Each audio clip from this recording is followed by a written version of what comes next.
Well, we are getting a new look inside southern Lebanon since the ceasefire went into place Friday. This village is inside what Israel's military is calling its forward defense area. Israel says people should not go south of a specified line of villages near the Litani River. The Israeli military says its forces remain deployed in restricted areas because of continued Hezbollah activity. And the CBC's Tom Perry is in Jerusalem tracking the latest in Lebanon. He joins us now live. So, Tom, what more can you tell us about the Israeli military's warning here and how that's affecting the fragile ceasefire?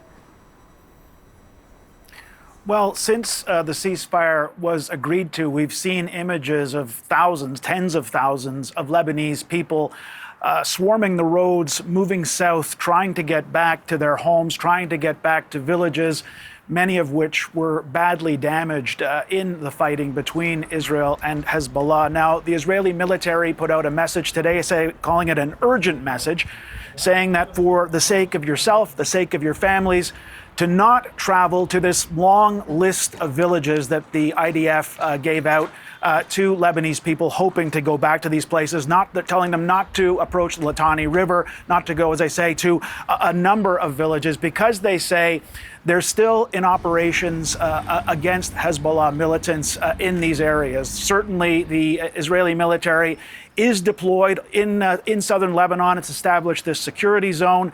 Israel's defense minister says that a number of villages in that security zone are going to be flattened because they were used by Hezbollah. And so there really is a warning going out to people who are really desperate to get back to their homes not to do it, that it's just not safe to do it. The question is how many people are going to listen and how many people are going to still try to get home despite this warning from the Israeli military. And now, Tom, we also mentioned off the top that top Israeli officials are apologizing today over a photo that emerged online over the weekend. What more can you tell us about that?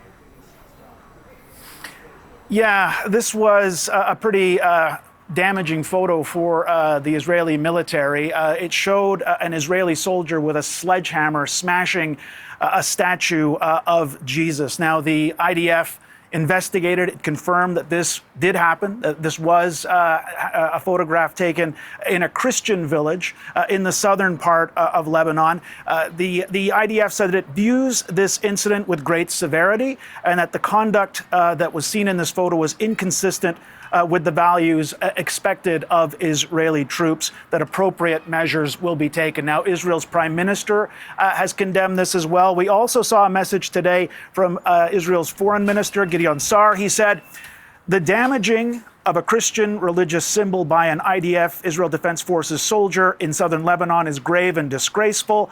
I commend the IDF for condemning the incident and for conducting an investigation into the matter.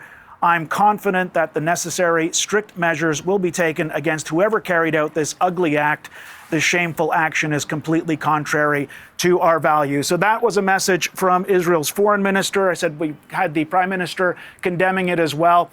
This is, of course, a serious incident, but this has been a serious conflict. When you put it in perspective, this conflict between Israel and Hezbollah has cost, but more than 2,000 people have been killed in Lebanon. We've seen bridges destroyed. We've seen villages flattened. There's more than 1 million people who've been displaced. So this is a serious incident, but this is a serious conflict.